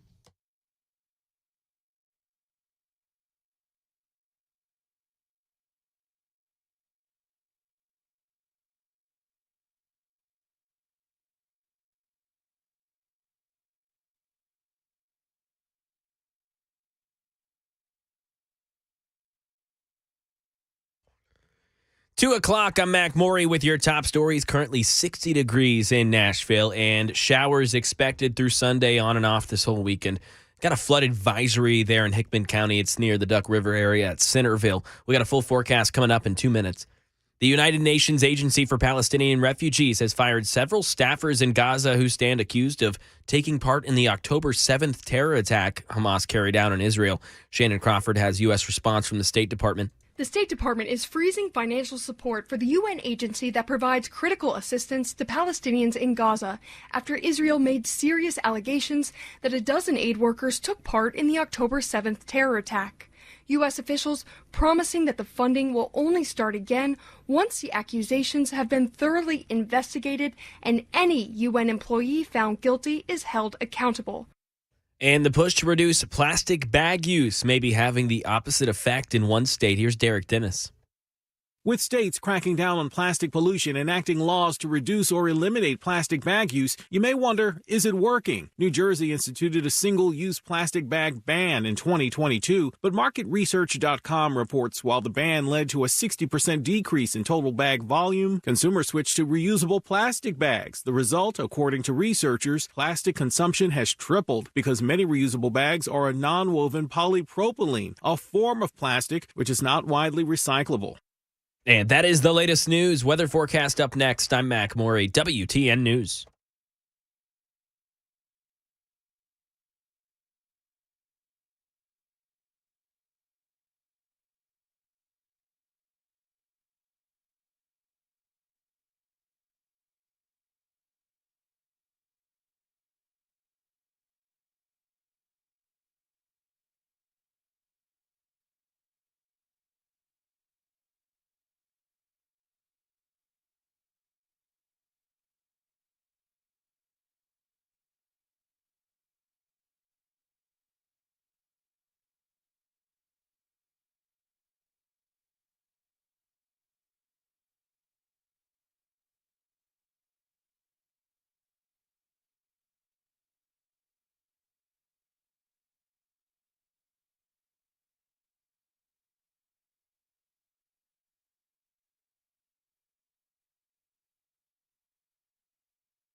Super Talk 99.7 WTN. It is 2:05. I'm Pamela Furr, in for Matt Murphy on this Friday. Glad to have you with us.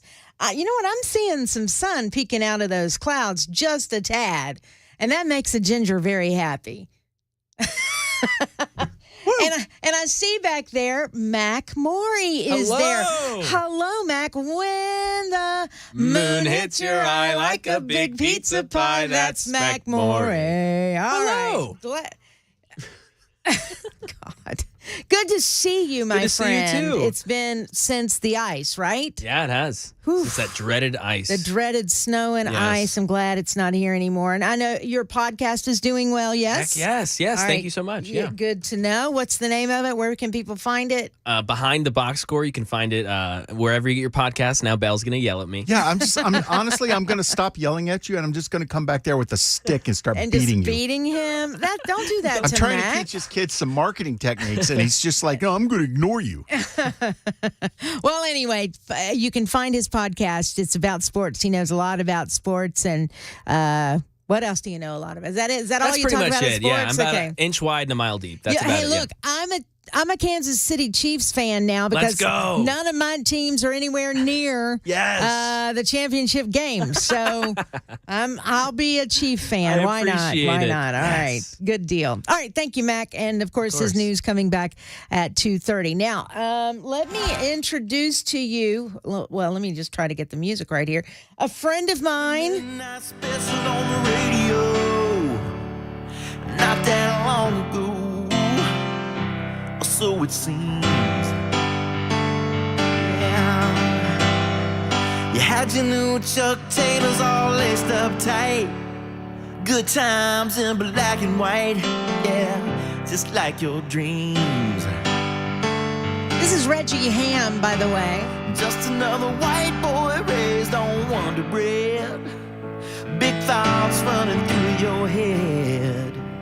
Somehow they slipped away.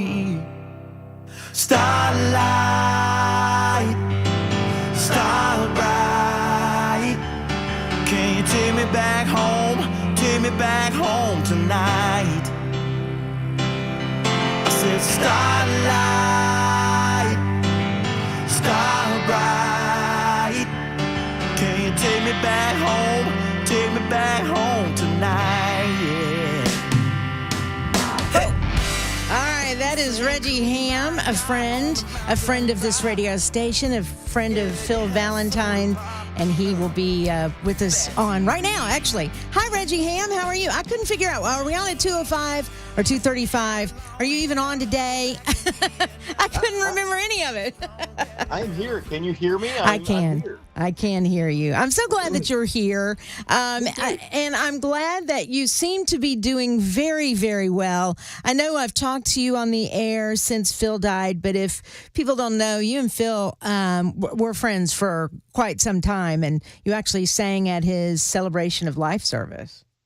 I did. I sang at a few functions for Phil. You know, when my first record came out, like 21 years ago. Oh, has it been that long?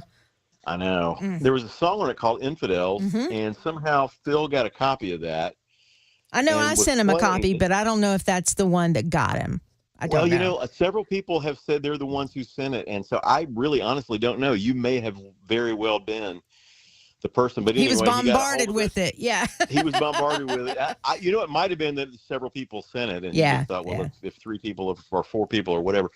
But he played it, and I'll never forget. He didn't know me. He didn't know anything. He was like, I don't know if this guy is conservative or liberal. I don't know what he is, but if he's out there, I'd love for him to call because I'd love to talk to him about this song. And somebody called me. I was working in my yard, and a friend called me and said, hey, Phil Valentine is on the radio right now asking for you to call in to talk to him. So I did, and we hit it off right then and there. And then I think I went in and did an in-studio thing with him, and we met and talked and hung out more, and we just became friends through the years. And he was just such a champion for me, and he always, you know, anytime I had something coming up, he's like, always let me know. We'll put you on the radio, and it was just always. Yeah. He was very kind to do that. Yeah. So. I miss him a great deal. Yeah, very much so. Very much so. Well, what's going on with you? Here's the story. Now, you and I have been friends for that long, probably 25 years.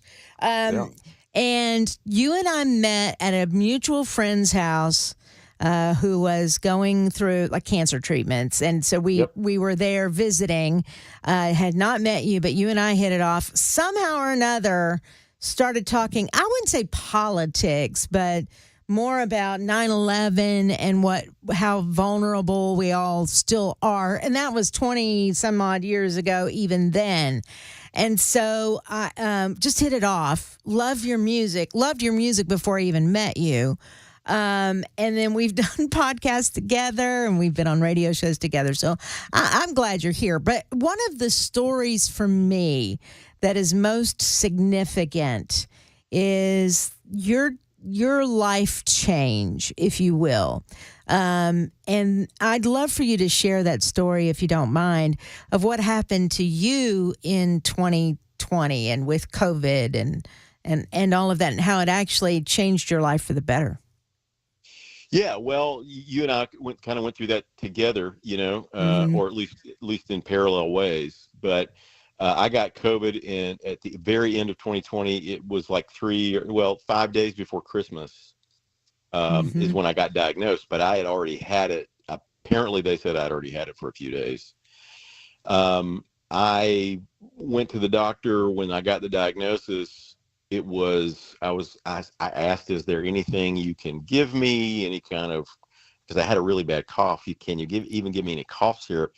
And they were so adamant about not prescribing anything. And it was, Pamela, you'll understand this. There was an undertone of politics to it. Mm.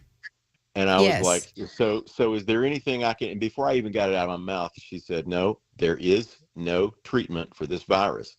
Almost in a scolding tone, Yeah. And I was like, oh, okay. Well, can I at least get cough, before I even got syrup out? No, like I said, wow. I don't know what you've heard, but there's no treatment for this virus. That all felt like it was really weird to be in your doctor's office and to feel like someone was making a statement on something the president had said. Right. We have no answers for you. Yeah, have a good day. Yeah, get out. and we're not going to even discuss something you may have heard Donald Trump say. Right. It's what sort you of got. like Yeah. The unspoken, Mm-hmm. So it's like, okay, well, all right, and maybe I'll just get over it. Well, day 5, I was not. It was like I felt like I'd get better, and then I'd be worse than I was the day before, and so I was talking to I've got some nurse friends that texted me and said, hey, if you want a second opinion, call this guy. And so I did a FaceTime with him, and he was kind of the opposite. He goes, well, there's actually lots of things we could have done for you on day 1, but he said, now that you're into day 5 or 6, he said, there's not a lot we can do, but we do need to get you on a steroid in case you go into pneumonia. Right. And so he called it in. I got on it. Anyway, day 10, I end up in the hospital. It's Christmas night. Think I'm going to die. I can't breathe. And the doctor comes in, and this is what he said. I promise you, I'm not making this up. Some people have said that sounds a little dramatic, but this is actually what he said to me. He said, well, you're on day 10, and usually with this virus, that's the day you go one way or the other. Mm. And he goes, all your tests look like you're going to go the good way. And he goes, and you're lucky that you started the steroid when you did. He said, here, we'll prescribe that for you and might probably save your life. Wow. Yeah. Yeah. And I believe that 100%. So I got all the COVID rage. I got all the brain fog. I was a long hauler, all of that stuff. But I got so angry, and I got angry at myself because I had spent all of lockdown doing what everybody else did, overeating and drinking way too much and just getting unhealthy. And so when I got out of it, when I finally pulled out, it was like March when I was like finally, out of the woods. And I just went, if something's going to get me, something gets all of us, but it's going to have to earn every inch of me. Mm. And so I stopped drinking. I got real serious about health and fitness, and I haven't been sick in 3 years. I haven't had, I woke up literally 2 days ago doing my first band rehearsal for the show I'm doing, and it was the first day in 3 years I'd woken up with like phlegm and stuff that makes you sing bad. And I was like, of course today is the day I wake up with. Because you're doing rehearsals. Yeah, because I got to sing all day. But other than that, I have had anything. I haven't had a sniffle. I haven't. I mean, think about that. After COVID, a lot of people their immune system down. A lot of people would get the flu, colds. I've talked to a lot of people who that's happened to. It happened to me. I had the flu twice since I had my COVID. I had it, 1 year it was, virus flu B. And then last year at Thanksgiving, I had flu A, influenza A. And so, but you turned yourself around and haven't experienced any of that. See, I love that. And here's what else I love about your story. You were a long hauler. With long hauler is that COVID fog that I still have it from time to time. Here lately, it's been on display in a very embarrassing way lately. But there's nothing I can do to justify it. I say dumb things that I go, where did that come from? Well, I will tell you this, Pamela. I still occasionally have to deal with.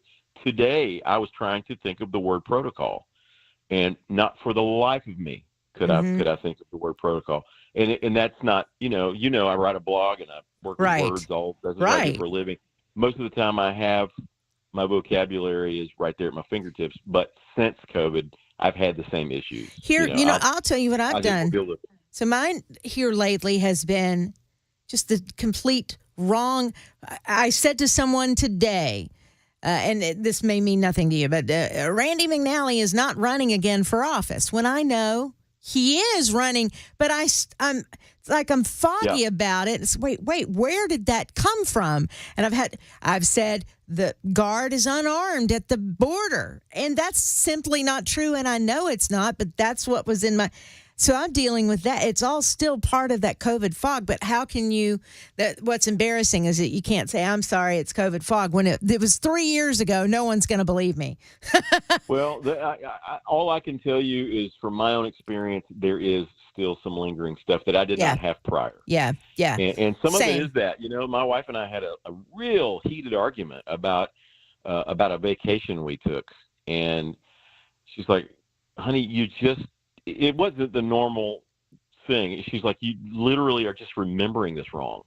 It just, and then I started thinking about it, and I'm like, I don't really know.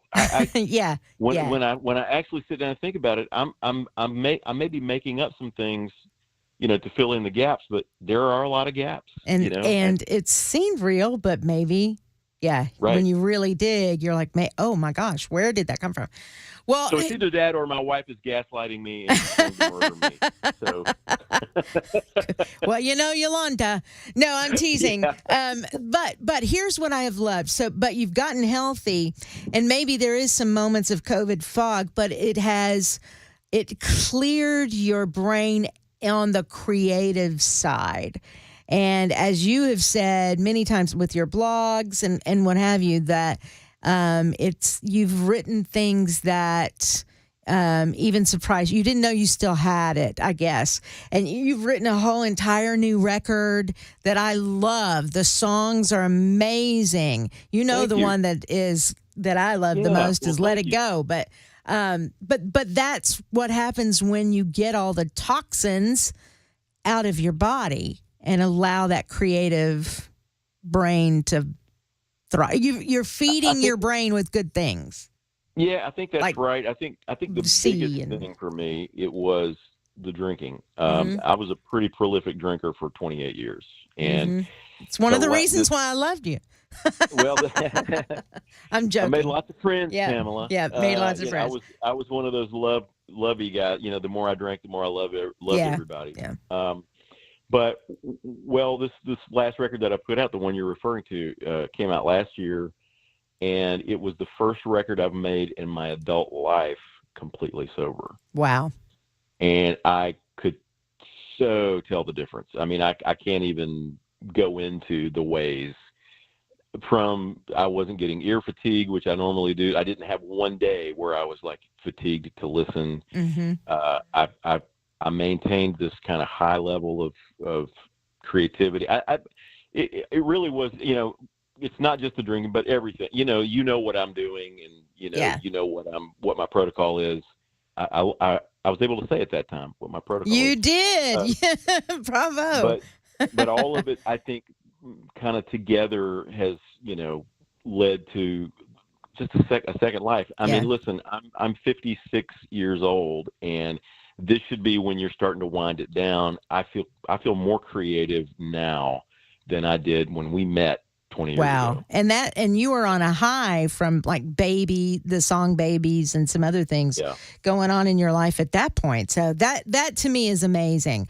Well, we're running out of time, so let's do this. You've put out a new record called Kingdoms Fall that people can find out there on YouTube and what have you. But you're doing a concert in Lebanon. Tell people when, where, so they can find out for themselves how great Reggie Ham is.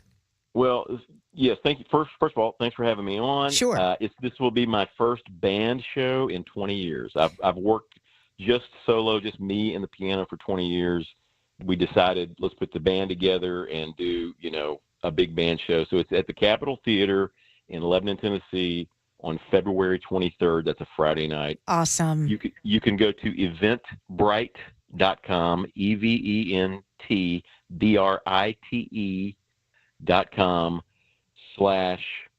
Ham, and it'll be there. Reggie Ham and Band Show. It's two M's. It's one G, two M's. It's spelled the opposite of what you would think.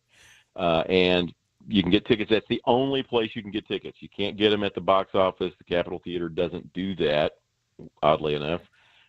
So each artist has to kind of do their own ticketing. So that's where we're doing tickets, and we are selling them pretty well. And I just would love to see everybody there. I know you're going to be there. Yep.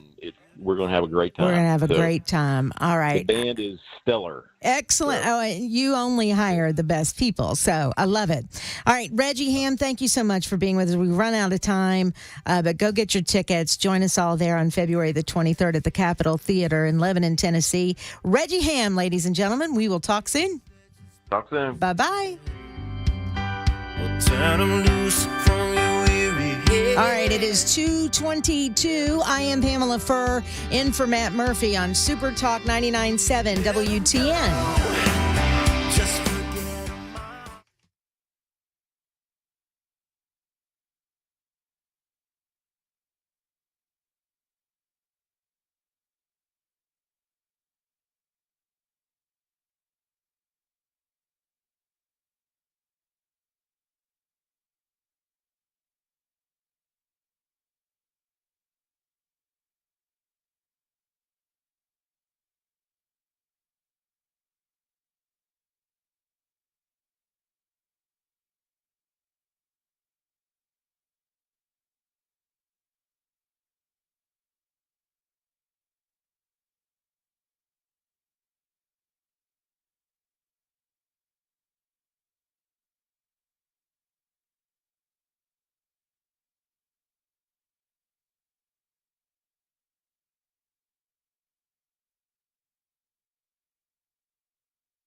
A small plane crash near New Hampshire. We'll tell you about it. Plus, news in the Israel-Hamas war. 2:30 Super Talk 99.7 WTN. All right, thank you very much, Mac Morey. I love the fact that you are here. I'm seeing something. I just saw a headline. I haven't took a deep dive into it, where Deion Sanders and the Colorado team that he is coaching, they have like 11 violations, NCAA violations. Have you seen that? No, I'm looking it up right now. Okay, good deal. Well, figure that. Tell me about it or text me about it, because that just. I love Deion Sanders. That's just interesting to me. I hate hearing that. Yeah, very much so. All right, thank you, Mac. Meanwhile, we're talking about the border earlier on the show. Well, check this out. A massive convoy of truckers making its way to 3 migrant. Listen, it's illegal aliens. But anyway, hotspots across 3 states in a bid to shame the White House into tackling the worsening crisis. Now, look at this. Now you're going to get all the headlines there at the border that it takes the citizens to guard the southern border. What did you need to say something to that, Belle? You have your microphone on. I have something else I want to tell you about, but you finish your thought. All right, let me finish my thought. Hundreds, possibly thousands of big rigs will head for Eagle Pass in Texas, Yuma, Arizona, and oh my gosh, I don't know how to pronounce this. You might, Belle. It's spelled Ysidro. Googly moogly. I'll have to Google that one. But anyway, those 3 cities from January 29th for the 4-day Take Back Our Border event. They hope the, quote, eye-catching, all-American protest will draw further attention to record numbers of migrants, give me a break, crossing the southern border and into the U.S., with multiple cities now buckling under the weight of trying to care for them. Congressman Keith Self, a Republican representative from Texas, said, once again, the truckers are standing for we, the people. The time is now to take action and secure our borders. So there you go. I said it earlier that if the Texas National Guard is prohibited, which they're not, from putting up that razor wire, there are plenty of other citizens in this country that would make their way down to the border and help them out in a big-time way. The only thing that gives me pause is that at any moment, it's a powder keg, at any moment something could happen that blows this story up in a big-time way and people get hurt and what have you. And I'm praying that does not happen. But good for those truckers. Yes, Belle. Do you remember the story when the truckers up in Canada were protesting and Trudeau froze their bank accounts and basically started stealing their wealth? Yes. The Canadian Supreme Court actually, and this has gone totally under the radar, the Canadian Supreme Court said he violated the law when he did that. Did they get all their money back? Don't know, but with interest? They've said that he did not have the right to do that, and it was a violation of the law. And they certainly don't have the right to do that in this country, and if they even thought about doing something like that. So the question now is, how does the Biden administration respond to the citizens going to these 3 cities and helping secure the border? How do they respond to that massive amount of truckers down there? They'll claim we need more gun control. It is 2:31. I'm Pamela Furr, in for Matt Murphy on Super Talk 99.7 WTN.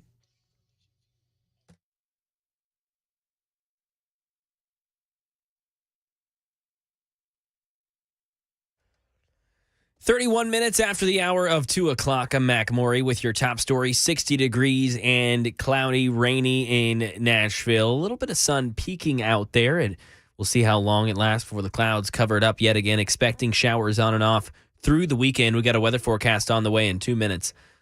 A small plane crash landing in a neighborhood near the Manchester-Boston Regional Airport in New Hampshire shortly after takeoff today. The wreck is said to have happened about 70 feet from a house. Firefighters helping to extricate the trapped pilot, who was the only one on the craft, according to the FAA. That pilot now in a hospital. Here's Londonderry Fire Chief Bo Butler. Crews discovered that the pilot was entrapped in the plane and immediately began extrication efforts. The patient was successfully extricated and transported to a local hospital here in southern New Hampshire. And no immediate word on the pilot's condition. The FAA and the National Transportation Safety Board is going to investigate. And reactions are pouring in from across the world after the World Court today ordered Israel to take action to prevent acts of genocide in Gaza. Here's Ines de la Catera with more. South Africa's foreign ministry calling the World Court decision a decisive victory for the international rule of law, while Israeli Prime Minister Benjamin Netanyahu argued the charge of genocide leveled against Israel is not only false, it's outrageous. Senior Hamas official Sami Abu Zuhri saying the decision, quote, contributes to isolating Israel. And that is the latest news. Weather's next. I'm Mac Morey, WTN News.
Super Talk 99.7 WTN. You're going to trigger a ginger with this song. What is up, man? It's giving me a headache.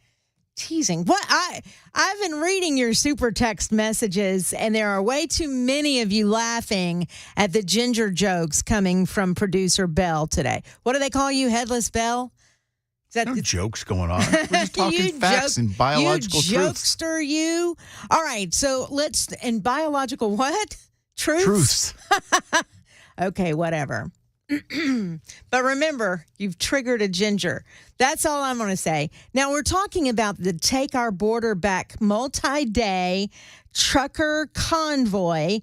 It's going on January the 29th through February the 3rd. So that will take truckers 3 days to get there if they join this convoy. I'm seeing text messages from some of you. By the way, that text line is open, 615-737-9986. I am seeing messages that it's also bikers are going to join the convoy and whatnot. So I don't know if any of you are planning on joining, but if you are, be sure to stay in touch with WTN, all the other hosts, because I won't be on again for a bit. But let Dan Mandis, if he's your favorite guy, let him know, or Chris Hand, or Matt Murphy, or Brian Wilson, who's, by the way, will be on at 3:05 this afternoon. But the routes will end at Eagle Pass, Texas, Yuma, Arizona, and the city in California that I don't know how to pronounce, so I decided to pull it up if my computer is on. It is not on. Oh, there we go. Yeah, here we go. San Isidro. San Isidro. San Isidro. San Isidro. All right, it's San Isidro, California. And apparently they're having problems in that area as well. Representative Keith Self seems like he is someone who is involved in this. At least he posted about it. And so if you want to follow him on Twitter, he's probably got information up on his other social media pages as well. Despite the Supreme Court ruling on Monday in favor of the Biden administration that Border Patrol agents can cut razor wire placed at the border, placed there by Texans, placed there by the Texas Supreme Court, Texas is doubling down. The state added more wire fencing and is refusing to give up control of Eagle Pass Park it seized control of on January the 10th. Now, there's a golf course that remains open in the park for locals to enjoy, which is cool, while federally employed Border Patrol agents are barred from going into that park. The feds have given the state a deadline of January the 26th, that's today, to allow Border Patrol agents who have been banned from the park access to that park. It's known, or unknown that is, if anything, what will happen if Texas refuses to comply with the federal government by Friday. That's today. But San Antonio Congressman Joaquin Castro ratcheted up the language, suggesting that Biden should use force. See, that's where we're going to have a problem. One quick question. Yeah. If you're an illegal, do you no longer get a priority tee time at the golf course? I have not asked that question, but that's a good one. I will try to get that information to you as soon as possible. But I want you to think about this. If use force against the Texas National Guard, use force, what does that mean? Force with a weapon? Force with tear gas? I mean, what, smoke bombs? What do you mean by force?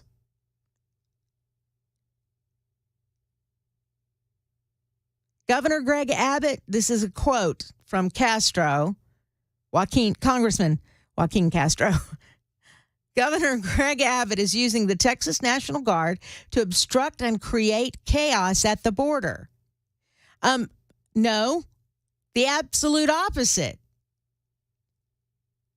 He's trying to stop the chaos at the border. Yes, obstruct entrance into the border. If Abbott is defying yesterday's Supreme Court ruling, POTUS needs to establish sole federal control of the Texas National Guard now. By the way, Abbott is not defying yesterday's Supreme Court ruling, is he? I mean, if you're... Let me think about this. The Supreme Court ruled that the feds can take down the fence. But they didn't say the Texas National Guard couldn't put up a fence, razor wire fence. The Texas National Guard have been charged with securing the border from the invasion that is happening. And so therefore, I don't know that Abbott is defying the Supreme Court ruling by doing what he's doing. I guess it's, hey, you can come cut down this fence. You got to go through the Texas National Guard first to do it. The next question is, how many of those Border Patrol agents really support what the president wants them to do? And then at what point do those Border Patrol agents say no? Further, this is just me thinking out loud, the Texas National Guard, if they're federalized, if they're nationalized, which the president can do with an executive order, how many say no? Of course, then you're in violation of all kinds of military codes at that point. But if you're talking about a constitutional right to save your state or your country, if you will, a constitutional right to declare war even, which Governor Abbott in his Constitution, I didn't know this, Jay St. Clair brought this to us earlier, can declare war if there's an invasion. And he has determined that his state is being invaded. I mean, this is interesting. I hope things stay calm, but boy, I'm going to pray tonight in my prayers that somehow some peace remains. Stand your ground in a very peaceful way. Meaning, I hope no one gets shot. Texas has plenty of support. 25 governors from Republican states all over the country releasing letters backing up Abbott. Tennessee, Bill Lee, one of them. By the way, the group behind the convoy is asking all peaceful Americans to participate. And again, trucks moving through the country, maybe even some bikers moving through the country and stopping on the 29th at Eagle Pass, Yuma, Arizona, and the other city I can't pronounce in California for rallies on February the 3rd. These people are committed to a peaceful demonstration that we have had enough. The American people have had enough. We're demanding the Biden administration do its job, enforce the laws on the books, and secure our border. This coming from the group behind the convoy. Check this out, y'all. For the first fiscal year, 2022 to 2023, there were a record 2.48 million interceptions along the southern border, and many more crossers who entered the United States undetected. They're called getaways or gotaways. How many in those gotaways were terrorists, would-be terrorists? We had Congressman Andy Ogles on the air earlier today at 12:35, in fact, who talked about how many terrorists they actually have arrested, that they've actually caught there at the southern border. I think the number was it's 200 plus. So if we've caught 200 plus, how many have we not caught? That should keep people awake at night. September 2023 saw an all-time high of 269,735 interceptions. These folks were intercepted by Border Patrol agents. Yes, they can apply for asylum, but with that many you're talking about, their court date's going to be what? In 2075? And here's the other thing. You know this because this is what President Biden did on day one when he became president, when he was sworn in. He reversed the stay in Mexico plan that Donald Trump had. And now they're released. These who are waiting for their court date who have asked for asylum, they are usually released into the United States while awaiting their case being heard by a court. And it could be years from now. It's a disaster. Now, there's another side of me that thinks, is this a disaster that the Biden administration wants to happen? Is this something they're creating on purpose? If they weren't doing it on purpose, they would have accepted Texas's help. Correct. I think they want a showdown in Texas. Like I said, I know I heard this with Chris Hand, and I agree with him. They're waiting for that viral video moment. Perhaps even a George Floyd kind of moment. Where then it could spread like wildfire all over the country. The idea of that sickens me, hurts my soul. Please. I have a soul, Bell. Stop lying to them. I have a soul. You were on a great rant there, talking some facts, and then you come up with this soul stuff, and everybody's like, "Oh, maybe she's not credible." I got to find out what ginger did to you. What this ginger did to you in your youth, because it scarred you for life. There's a story there, and I want details. All right, 2:49. When we come back, we talk to Brian, don't we, in the next segment? So we will talk to Brian Wilson in our next segment, find out what he's got coming up on this Friday. I'm sure it is something amazing. He also does Phone Your Farb Friday, doesn't he? So anyway, we'll talk about that when we come back with Brian Wilson. Stick around. I'm Pamela Furr on Super Talk 99.7 WTN.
Super Talk 99.7 WTN. It is 2:58. Pamela Furr and for Matt Murphy just for a few more minutes.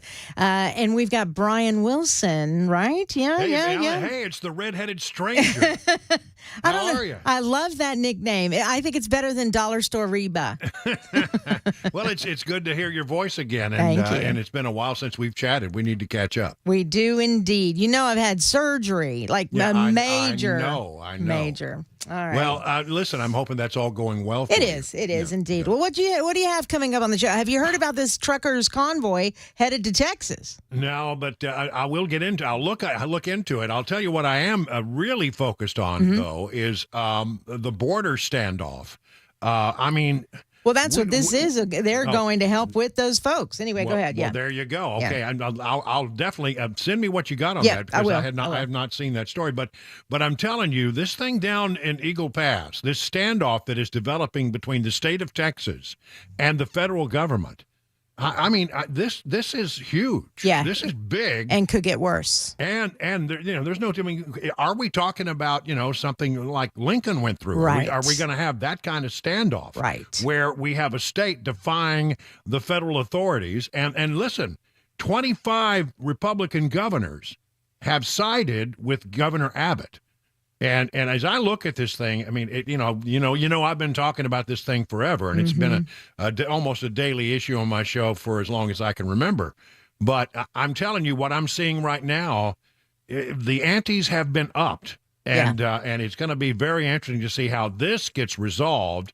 Meanwhile, they're fighting about it not only on the border, but also in Washington with this border bill, which is said to be dead on arrival. We'll get into all of that coming up right after the news. All right. Thank you very much, Brian Wilson. And I will send you that link here in just a few minutes. News is next. I'm Pamela Furr. Have a great day. You can reach me, by the way, on socials. I'd love to hear from you. News is next with Mac Maury on Super Talk 99.7 WTN.